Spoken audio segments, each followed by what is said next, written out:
Hi, I'm Dr. Catherine McCowan. I'm the director of the Center for Latin American Arts, and we're honored to have Daniel Caballero and Nerea Carrasco here for our wonderful Zoom workshop and lecture series on flamenco dance theory and also performance. This project has been a huge success thanks to the leadership of Sonia Chapa Gomez, who is our amazing instructor of record at UTRGV and Ballet Espanol. And I'm forever grateful for her hard work and dedication to providing y'all with some wonderful, unique learning opportunities. I also wanted to thank Sonia for being my co-PI on a grant with the Alice Kleber Reynolds Foundation. And we're really honored that the Alice Kleber Reynolds Foundation has believed in us 2 years in a row and helped support bringing Daniel and Nerea to the Rio Grande Valley and virtually to many workshops that we're doing to serve our students in both the high schools and the public schools throughout the upper and lower Rio Grande Valley, and also our phenomenal UTRGV Ballet Espanol and dance major students. So we're really thankful that that foundation is believes in us, and we're honored to put this grant money towards some really wonderful programming. So without further ado, I'd love to introduce Sonia Chapa Gomez. Thank you, Catherine. We'd like to thank the Center for Latin American Arts and Catherine McCowan for her belief in our students, for her support, her undying support for the arts, for the dance, and for really believing in our flamenco genre, which is something that is not very much seen here. We have a strong Mexican folkloric culture that we compete with, I want to say. But it's very different. It comes from Spain. It's not from Mexico. And we are trying to do everything we can to educate. And we thank Catherine and the center for allowing us to really educate the public about what flamenco and the art of flamenco and history and theory is about, and how it relates to cultural backgrounds, and how we are so much indebted through history, through our bloodlines, that it is part of our blood as well. So it is something that we need to spread more of, and the center and Catherine has allowed that for us to do it year after year. Also, the traveling to Spain, making that happen for our students has been so impactful for their lives, for their career, for their careers as artists, as dance artists, as people, where otherwise maybe they might not have the opportunity to take such a huge historical travel moment. So it's so important. And then we also have these two artists, Daniel and Nerea, that are willing to share, take the time out of their busy schedules, take time out of their work that they leave behind in Spain, where they are growing and being sought after as artists in the flamenco world, which is hard to get into. And they're leaving that behind to come and share with the students, which means a lot. Not very many artists are willing to do that. So we're very, very honored to have them. And I think it's team effort between the center, Catherine, I, and the artists that are willing to really work on this to impact the future, our students, because then they will then move forward and share with their generations coming behind them as well. And so the art will never be lost in terms of flamenco and history and theory and the musicalization and just the genre itself. So it's important that we keep this going generation after generation. This is part of what we do. I think Catherine and I can both agree that this is what we love to do. And we are very passionate about it. And we take the opportunity and go with it. So now I'd like to introduce Daniel and Nerea. Muchas gracias a Daniel y a Nerea por ser unos artistas que tienen el corazón y la pasión para compartir sus conocimientos con nosotros, con nuestro cultura, con nuestro Río Grande Valle, aquí de Texas, que dejan sus trabajos en España, sus viajes para venir y compartir. No todos los artistas tienen esa pasión o ese don de querer compartir los conocimientos que ellos cada día adquieren en cada escenario, en cada show, en cada coreografía que montan, en cada conexión con todos los artistas en el mundo, de querer venir y tomar su tiempo, su esfuerzo y su pasión, e impartir con nosotros, compartir. Es muy importante, es un honor tenerlos porque esta generación necesita también saber que ellos también pueden compartir y adelante con todas las otras generaciones, que nunca muera el flamenco, que nunca muera la danza española, el arte, la historia, que no se pierda. Es súper importante tener artistas como Daniel Nerea que tienen esa pasión y ese querer, de querer, poder, querer siempre compartir con los alumnos, con todos. Se toma dos personas muy especiales que son aparte unos artistas fenomenales y unos artistas que están muy ocupados, que tomen el tiempo para hacer esto. Es muy importante. Y damos muchas gracias a ellos y estamos súper contentos de tenerlos y haremos todo lo posible para que todos los alumnos entiendan y sepan un poquito de la educación de lo que es el flamenco, la danza, la música y cómo es importante saberlo y tener estos conocimientos, saberlos y siempre compartir. Entonces, quiero presentarles a Daniel Caballero Pérez y a Nerea Carrasco. Adelante, muchas gracias. Muchas gracias por tus palabras y muchas gracias a todos por estar aquí con nosotros. Tenemos muchas ganas de compartir pues, con todos, ¿no? Y bueno, mi Sonia ahora mismo a mí se me han puesto los pelos de punta. A mí Qué también. ganas tengo de darte un abrazo muy grande, Sonia. Y yo, Y, Ya pronto. Equida. y nada, que bueno, pues venimos aquí con muchas cosas preparadas, con mucha ilusión y vamos a compartir unos días muy especiales juntos, muy bonitos y agradeceros a Catherine y a Sonia y a todo el equipo por hacer esto posible. Y vamos a empezar, ¿no? Sí. Vamos a empezar ya, ¿no? A hablar un poquito sobre el tema, ¿no, Sonia? Sí. Sí.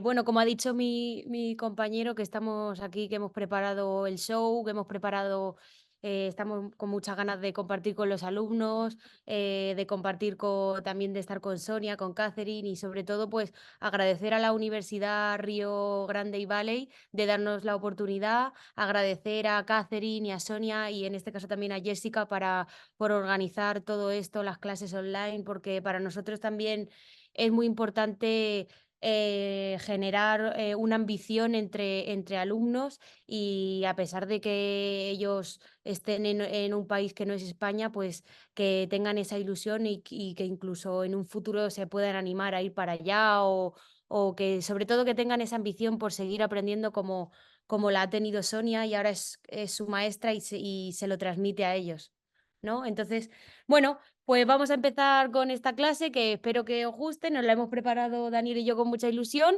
Yo voy a hacer la primera parte y él la segunda. Yo me voy a encargar un poco más de hablar sobre la historia del flamenco, la parte un poco más teórica. Y entonces, para tener las cosas un poquito más organizadas, he dividido, hoy voy a explicar he dividido la historia partiendo de Carmen Amaya, que es la bailaora, consideramos, yo creo que todos, la más significativa de la historia del flamenco, la que más legado ha dejado, la que ha creado la compañía flamenca, ha viajado por todo el mundo, ha llevado el flamenco a todas las partes del mundo, a pesar de la época en la que vivió, con las dificultades con las que vivió. ¿no? Entonces, vamos a partir de esta bailaora. Hoy hablaré desde Carmen Amaya anterior y mañana posterior, ¿vale? Entonces, voy a comenzar hablando de lo que es el origen del flamenco, ¿no? Voy a hablar despacio por si alguien no entiende muy bien el español. Voy a intentar hablar tranquila.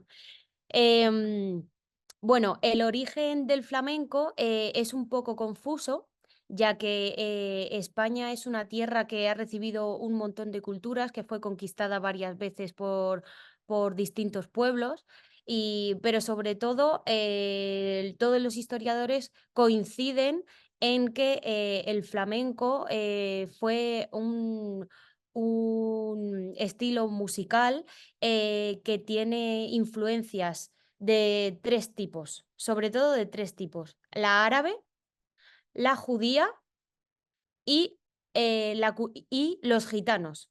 Los gitanos emigraron a España y se asentaron sobre todo en Andalucía. ¿Por qué? Pues porque compartían más las costumbres, un poco más la vida cotidiana, eran más afines al pueblo andaluz que a otras partes de España, porque como sabemos, en España em, los distintos pueblos tienen una vida distinta a otros. Es decir, en el norte de España las costumbres no tienen nada que ver con el sur de España. Entonces, al emigrar los gitanos allí, se sienten más identificados con la cultura andaluza y es por eso por lo que se asientan más en esa tierra. Esto no quiere decir que no haya gitanos en otras partes de España, sí los hubo. Lo que pasa es que la mayoría se asientan ahí, en esas tierras, ¿no? Vale, entonces, esta mezcolanza de culturas, la árabe, la judía, la gitana y la cultura andaluza, que en este caso el folclore andaluz, lo que teníamos en España que era el folclore andaluz, toda esta mezcolanza evoluciona a lo que conocemos como flamenco hoy en día. Entonces, el flamenco es un arte que en verdad es bastante joven, porque los gitanos emigraron a España en el siglo XV, es decir, que no hace tanto. Una vez que emigran y se asentan sobre todo en Andalucía, eh, la evolución va poco a poco, muy lentamente y sobre todo evoluciona en el siglo XIX y XX. Esta es la época dorada donde el flamenco se crea, se forma hasta evolucionar a lo que conocemos hoy en día. Lo que pasa antes de esos 2 siglos es mucho más ambiguo. Es todo todo lo que es una influencia para luego crear los palos, para luego consolidar la parte del cante, consolidar la parte de la guitarra y consolidar la parte del baile, ¿vale? Entonces, como he explicado, desde el siglo XV nace y se empiezan a desarrollar los cantes, ¿vale? Entonces, la primera etapa la vamos a llamar la etapa primitiva, desde la mezcolanza de estas tres culturas hasta la creación de lo que se llaman los cafés cantantes. En esta etapa primitiva, el flamenco sobre todo se desarrolla en las familias, en fiestas que no son profesionales, que son sobre todo familiares, juntas de vecinos, en barrios, pequeños grupos, se empiezan a crear los cantes, sobre todo en esta época son cantes de queja, ¿no? Y se crean lo que va a ser posteriormente las cantes como tonas, martinetes, deblas, carceleras, fandangos, etcétera, ¿no? Y todos estos cantes y esta evolución que posteriormente va a ser los palos que conocemos hoy en día, se hacen sobre todo a capela, ¿vale? Es decir, que todavía no existe una formación flamenca como conocemos hoy en día. Simplemente lo primero es el cante y se hace en forma de queja. Podemos destacar a cantaores como Tito de la Juliana o El Fillo, ¿vale?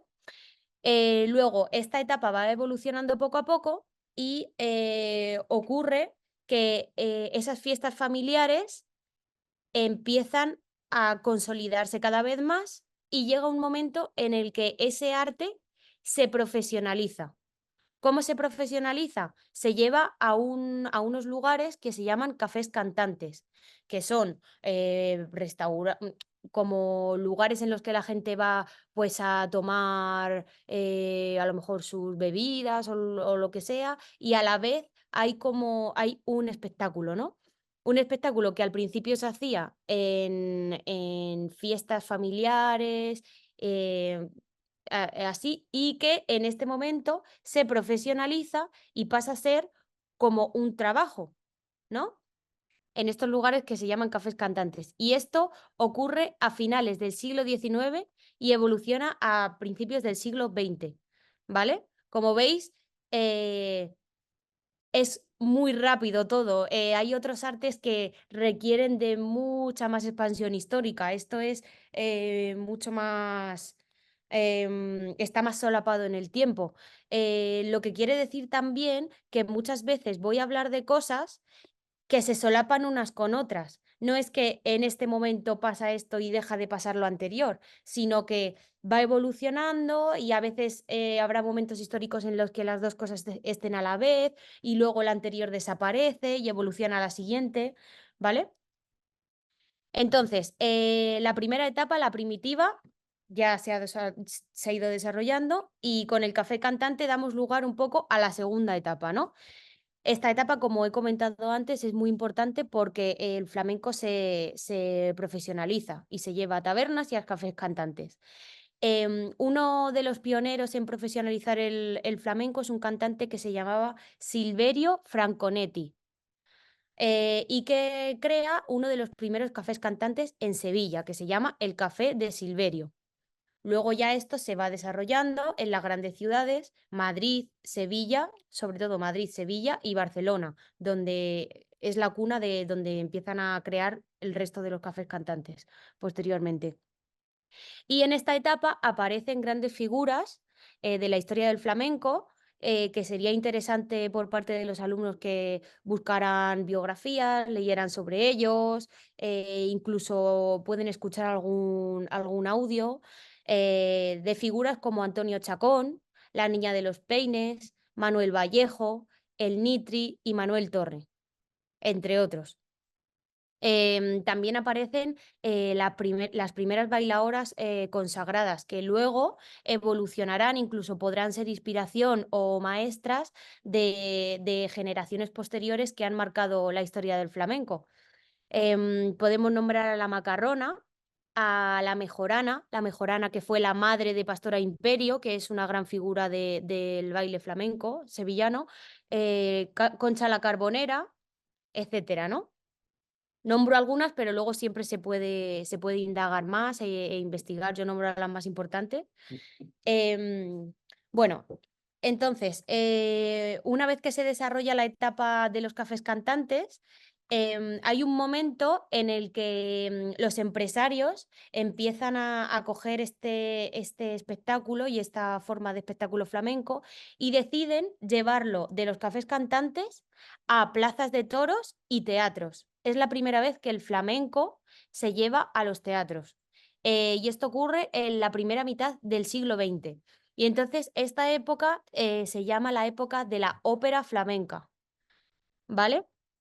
Esto es muy importante porque es cuando el flamenco verdaderamente se empieza a considerar como un espectáculo que se puede llevar a espacios donde el aforo del público y de las personas es mucho mayor de lo que puede ser en un café cantante, ¿no?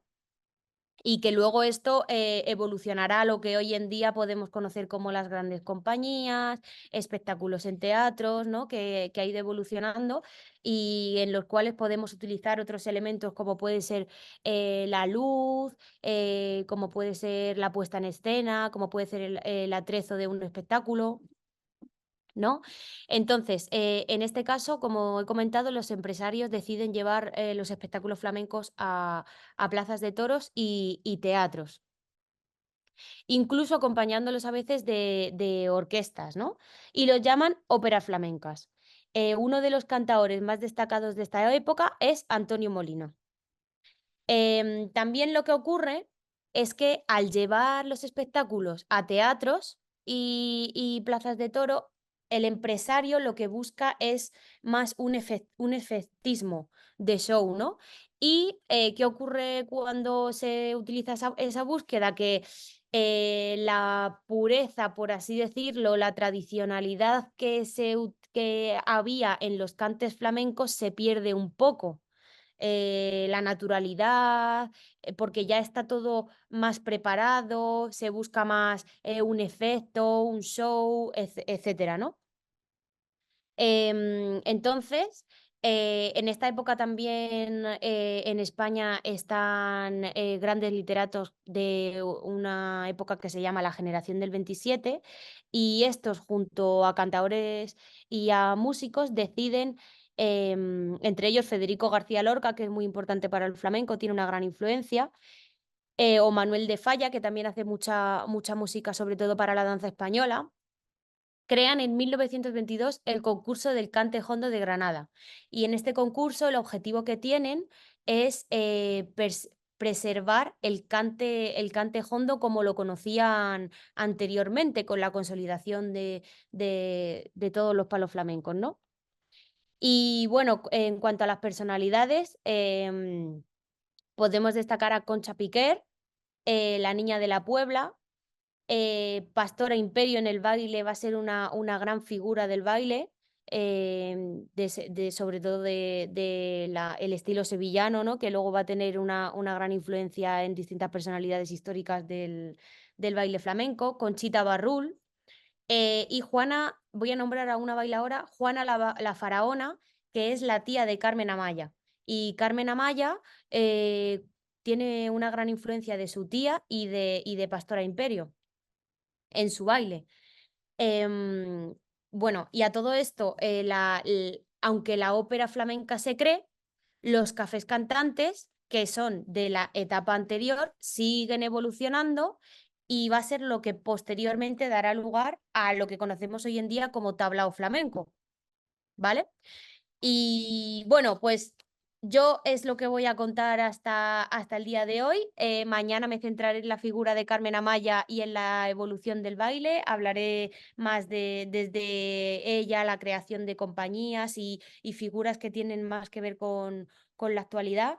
He intentado plasmar esta primera etapa de la historia de una manera bastante general, porque luego hay muchas puntualizaciones de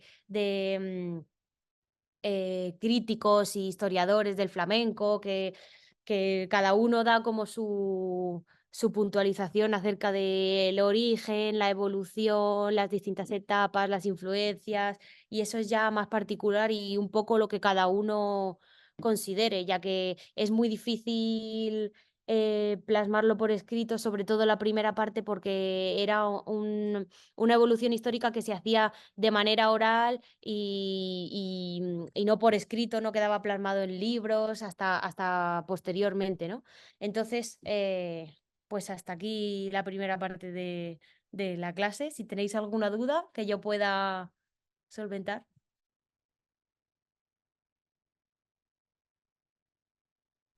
Anybody have any questions on preguntas a Nerea?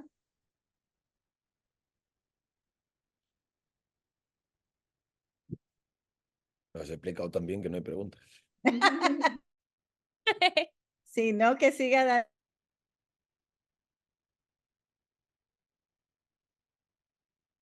¿Qué ha dicho lo último, Sonia? Si no hay preguntas, puedes seguir tú, Daniel. Vale, Vale. vale. Bueno, pues, bueno, Nerea lo que ha dicho pues es una maravilla, ¿no? Y está ahí. Y yo voy a hablar un poquito hoy, entre hoy y mañana, de la música, ¿no? Y lo que es el concepto del flamenco, ¿no? Tanto musicalmente como a nivel en la danza y eso. Entonces, mirad, eh, yo voy a hablar un poquito de la música. Hoy en día estamos pues viviendo en el 2024, ¿no? Entonces, eh, es verdad que hay que documentarse y hay que echarse para atrás, a nivel, por ejemplo, musical, ¿no? Hay que echarse para atrás porque de ahí se puede coger siempre la autenticidad, de donde nacen las cosas, esa parte tan auténtica, ese ramal imprescindible que no hay que prescindir de él porque si no ya sería otra cosa, no sería flamenco, ¿no? Entonces, esa parte hay que volver atrás, siempre.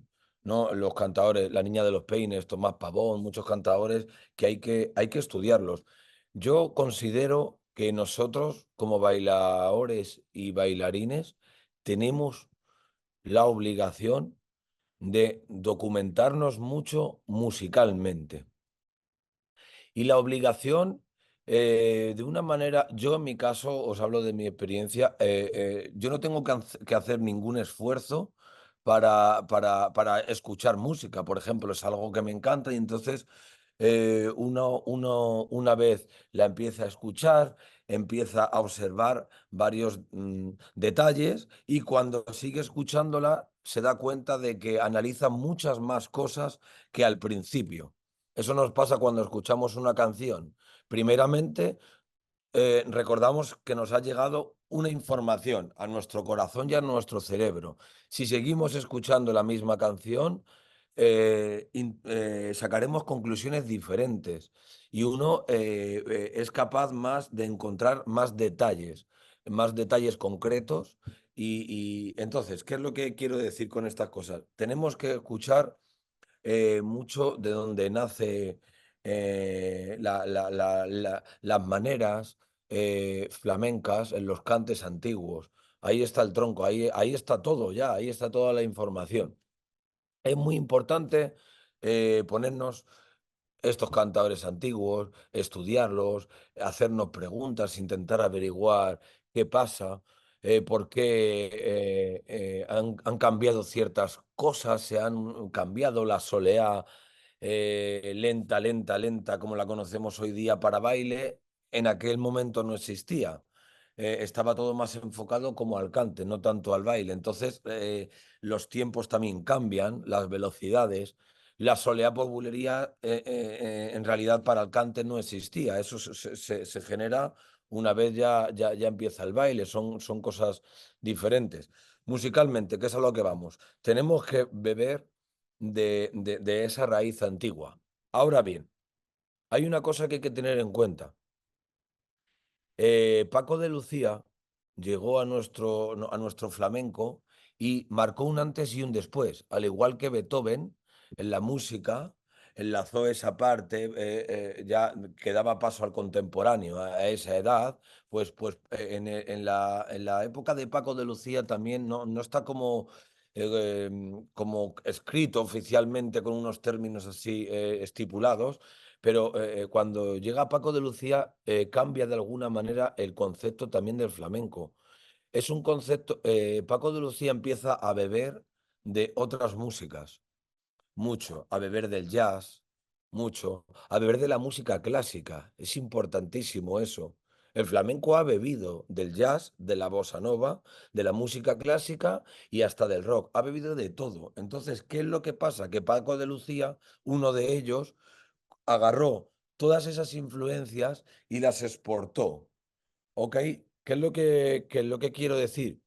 Que hoy en día el flamenco es algo que se ha hecho más universal y es más capaz de entender por una persona que escucha o que es un músico de rock. Y nosotros también podemos entenderlo. Eso se está globalizando, la música.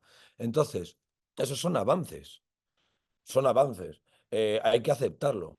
Al igual que ha avanzado el fútbol. El fútbol, ahora mismo los defensas y cómo corren, los delanteros, cómo disparan, eso ha evolucionado. En el boxeo igual. El antiguo campeón Rocky Marciano hoy en día no podría ganar al campeón de los pesos pesados porque han aumentado sus entrenamientos, han evolucionado, todo ha evolucionado. La raíz hay que tenerla, sin duda alguna, por supuesto.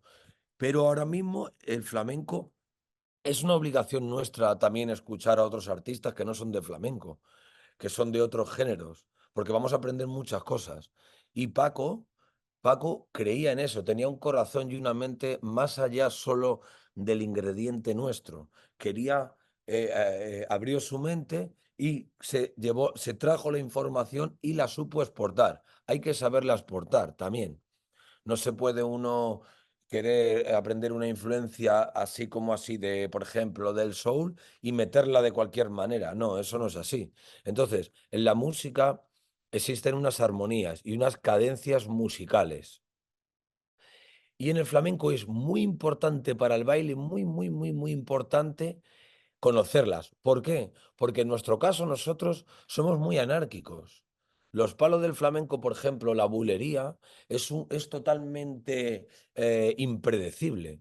Melódicamente, hay tantos campos abiertos que es muy importante que un bailador conozca la música, escuche mucho, porque cuando hay que llevar las cosas a tierra, al final tenemos que ser razonables y llevar las cosas a tierra. Ustedes bailan, por lo que se suben a un escenario a bailar. Ok, ¿qué bailan? Bailan a la música, bailan música también. Entonces, esa música hay que bailarla, por lo que hay que conocerla. Yo tengo que conocer la música, tengo que conocer muchas posibilidades melódicas para saber ejecutar con esa música. Esa es la realidad. La realidad es que, hablando mi parte que me toca hoy, dándole importancia y hablando de la música, es muy importante conocer la música, conocer las cadencias, conocer las tonalidades, las distintas posibilidades que hay cuando un cantador está cantando por soleá, si decide alargar un tercio, yo tengo que identificar. En el flamenco un bailador tiene que saber identificar todo el rato para saber rematar con la letra o no rematar o tomar decisiones. ¿Entiende? Eso no es una cuestión de que en España lo haga uno porque la sangre española sea mágica, flamenca y otro no. Eso no es verdad. Eso es cuestión de que estamos estudiando la melodía.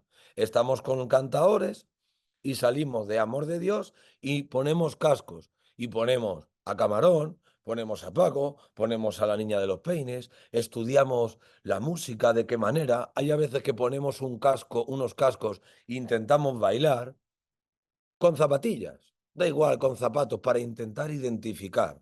Entonces, musicalmente, nosotros tenemos que conocer mucho las posibilidades que hay para poder bailar, porque si no, lo que puede pasar es que estudiemos muchos pasos, pero no sepamos dónde meter esos pasos, ni sepamos identificar.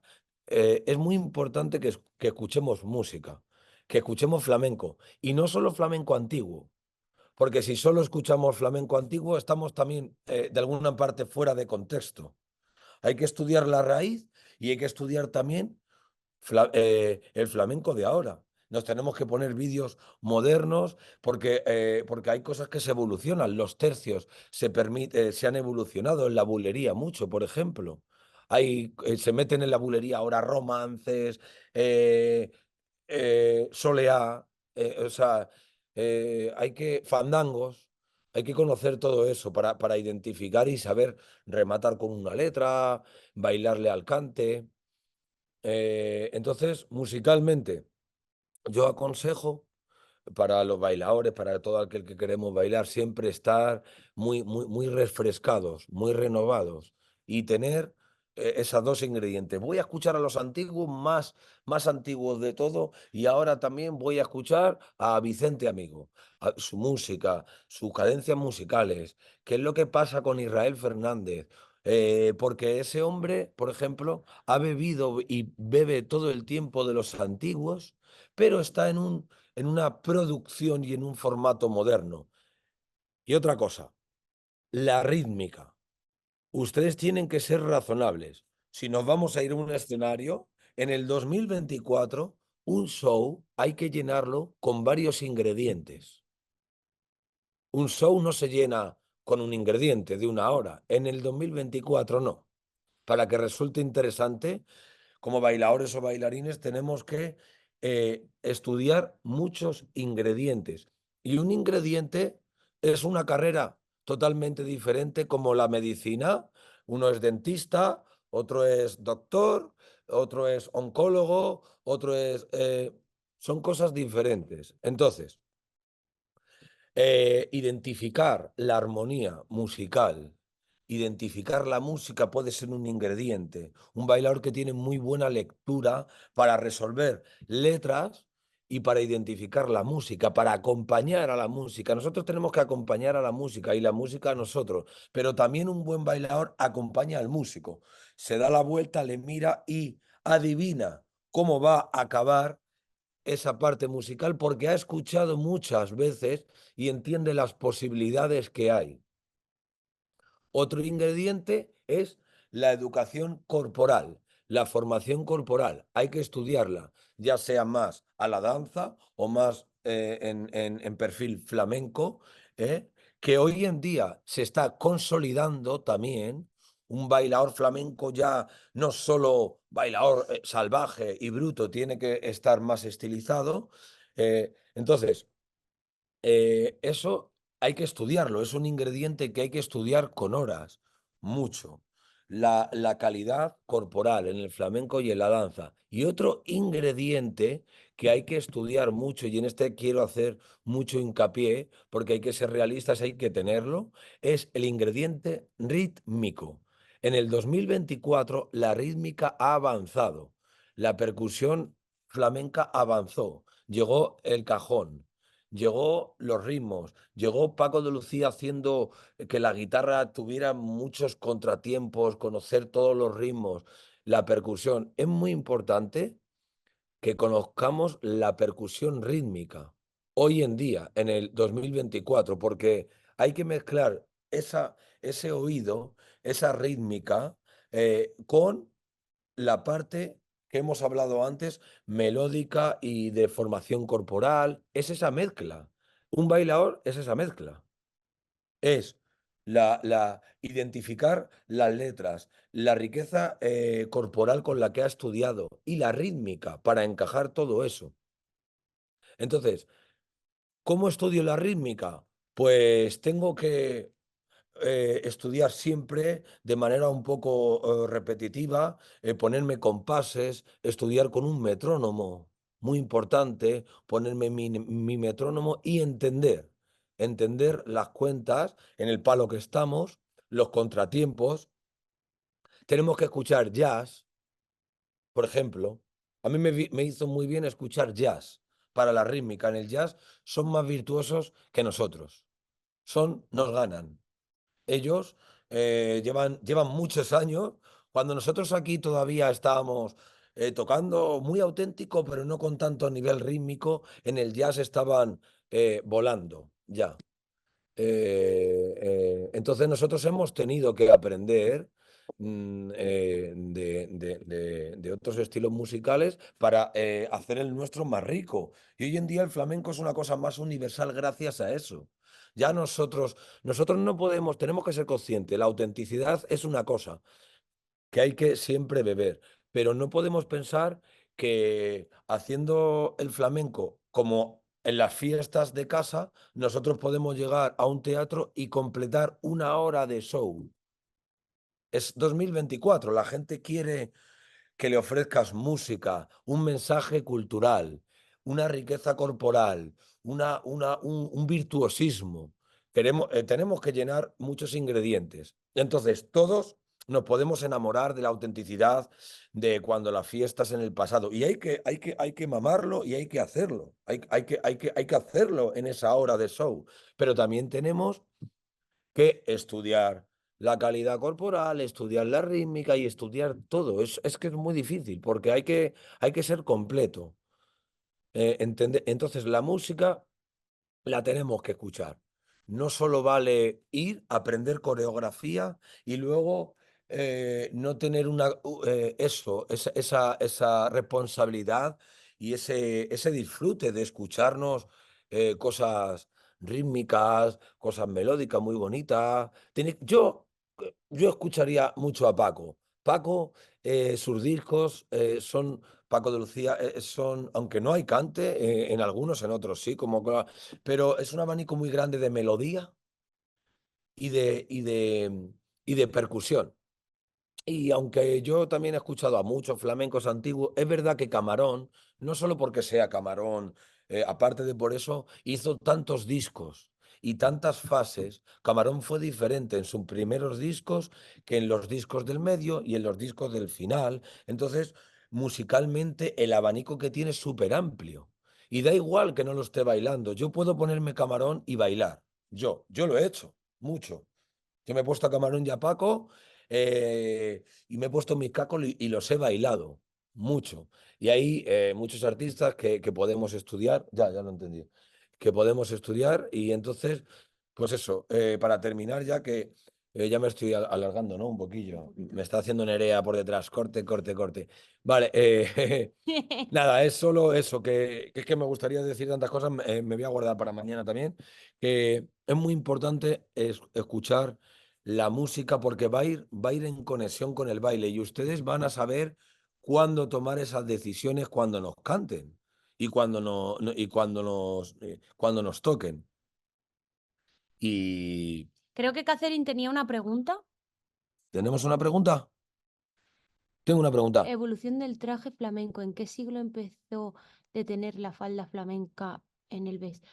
Pregunta Era para mi Nerea. pregunta, pero más pedazo. Sí, creo que la falda flamenca siempre, creo que las mujeres vestían antes con falda. Lo que sí que ocurrió es que Carmen Amaya introdujo el baile con el pantalón en la mujer, que eso fue bastante determinante en el baile, pero creo que las faldas en el vestuario flamenco siempre han existido.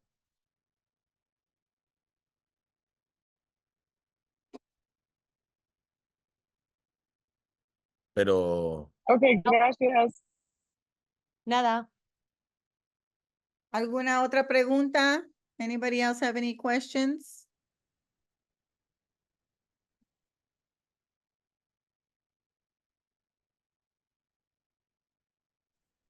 una pregunta, Jenny. ¿Se escucha? Ahora no se escucha, Sonia. See, Ahora. Miss Sonia, I don't know if you'd be able to help me like translate it, but as a dancer, would it be helpful in your career to attend classes in other aspects of flamenco, such as guitar, learning how to use like the instruments or even like cante, even things like that, so you understand better as a dancer? Yes. La pregunta, Daniel y Nerea, es que Jenny pregunta, como bailadora de flamenco, ¿es importante tomar clases de cante, de guitarra para ayudar en ser mejor artista de baile, de flamenco? ¿Ella se refiere para cantar y tocar ella? Sí. Mira, Nada más para baile. Si tomando clases así te puede ayudar a ser una artista de baile. a ver, yo pienso, Jennifer, sinceramente, que, por ejemplo, a mí me gusta la guitarra, ¿no? Me gusta la guitarra, yo toco un poquito mi guitarra, mi piano, mis cosas, y a mí me gusta cantar, me gusta cantar. A mí no me hace falta tener una gran voz y que alguien me dé clases para una colocación, porque yo no voy a cantar, no necesito, o sea, yo canto con la voz de, pues de un camión, o sea, horrible, pero me gusta cantar en la ducha, ¿sabes por qué? Porque me gusta aprenderme los tercios, me gusta el ritmo, pero eso lo hago de una manera como afición. Es porque a mí me gusta cantar, yo me meto en la ducha, me pongo a cantar. Honestamente, no creo que ni la mayoría de las figuras, por ejemplo, muchas figuras grandes bailadoras como Belén López, actuales, como Paloma Fantova, como Gemma Moneo, como Eva la Hierbabuena, no creo que ellas cojan su guitarra en casa, ni lo que tienes que tener es una capacidad como receptora, no como emisora, como receptora. Lo que sí hacen esas grandes figuras es escuchar mucho. Han escuchado a muchos guitarristas, les encanta, Claro. lo escuchan, les entienden. Nosotros podemos entender, a los guitarristas. No hace falta ejecutar, ni mucho menos. Hace falta entender. Entonces, es una cuestión de que hay que enamorarse de la música. Hay que enamorarse y hay que escuchar. A veces, a lo mejor ahora mismo ustedes no tienen mucha afición para escuchar flamenco, pero pueden incentivarla, pueden provocarla, pueden intentarlo y cuando irán descubriendo cosas, y cuando ya uno se engancha a esta música de tanta autenticidad, no puede vivir sin ella. Siempre necesita. Gracias. De nada. Bien, muy bien. Creo que esta sesión ha sido muy, muy exitoso. Creo que todos hemos aprendido muchísimo de esta lectura hoy. Muchas gracias a Daniel y a Nerea por su tiempo, sus conocimientos, por compartir otra vez. Gracias a Catherine y al Centro de Latinoamérica de UTRGV. Gracias a Jessica por todos sus diseños tan hermosos. Gracias a todos los alumnos que nos acompañaron y esperamos verlos mañana otra vez para parte 2 de la lectura, teoría y musicalización del arte de flamenco. Muchas gracias a todos. Muchas gracias. Muchas Que la gracias. pasen bonito. Igualmente. Gracias.